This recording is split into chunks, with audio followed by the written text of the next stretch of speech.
All right, Joe. Obviously, congratulations on this great new position. Ken makes the announcement, and you knew there was a time was going to come, and this position was going to open. How much stress, butterflies? I mean, what's it like for you to be a freshman coach and know that there's going to be a posting, and it's something that I desire as an individual? And how was that for you as an individual?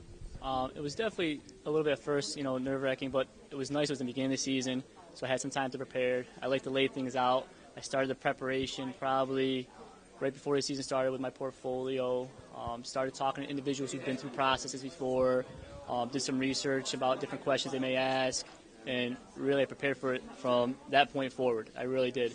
And once the season ended, I went full-blown into the actual process. My wife was phenomenal. She would sit there and quiz me with questions before we went to bed at night. I talked to people. I had people in my department helping me out with questions. I had some of my friends look at my portfolio to make sure that everything was in there that I needed to, grammatically correct. So I put a lot of pressure on that part of it because I knew I had one opportunity, and it's something I didn't want to let slip away. So as the time came, it was actually not as nerve-wracking as I thought because I started thinking about it so early. And the process just seemed like it was never going to end. I thought that day for that interview, and it was kind of just a quiet, part of it that day. Just relaxed, went into the interview, and just said, let's go for it. That's all we did. And when you go through, and it's a committee, and it's not only a committee of your peers that are educators, but a lot of them were also coaches. But in a lot of respects, they are your friends.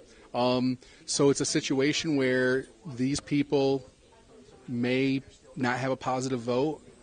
Obviously, there were a lot of, there were positive votes.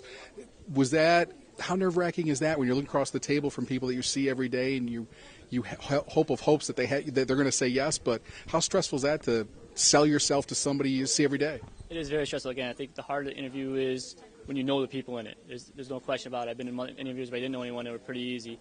But I really tried to go in with the mindset that no one knew who I was. And I really, from the time I introduced myself, I went through my background. I just pretended like they didn't know who I was and I didn't know who they were. And I think that really helped me ease into the interview itself.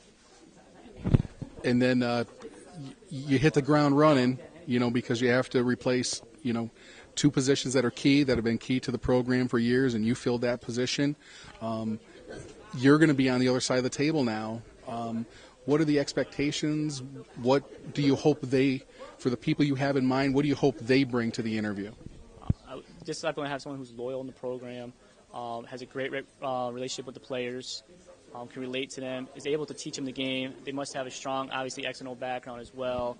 They need to be positive role models. I mean, at our younger levels, I really want the kids to enjoy basketball, learn the game the correct way, and be ready for varsity. So I think all those things are the type of person that we're going to look to fill those two spots. For the program, they stayed with in-house. They stayed with internal candidates. With your position of being the freshman coach, having success, seeing everybody, you've coached everyone you're going to have for the next 3 years as a head freshman coach. How much of an advantage is that going to be for, the kids that are on the modified and things going forward? And how? I don't think you're going to miss a step this fall, but this winter, what's it going to be like? I think it's going to be a great opportunity to work with the players, again, at the older level. It's been an advantage, no question about it, to be able to work with all of them. There's a couple I haven't because they went right to JV, but for the most part, I've coached them all. And like I said, with doing my youth camps, being open for the Clifton Park tryouts, helping with that, going in their games, I pretty much know most of the players in the program already. And just looking forward, I know what we have coming up, so I'm already starting in my head, start thinking of ways we're going to be able to utilize their strengths. So again, I think it's going to be an advantage knowing the people. They know how I coach. They know the systems that we run. So I think it's going to be easy transition terminology-wise and philosophy-wise for next year. One of the questions from the press is, are you going to sit or stand?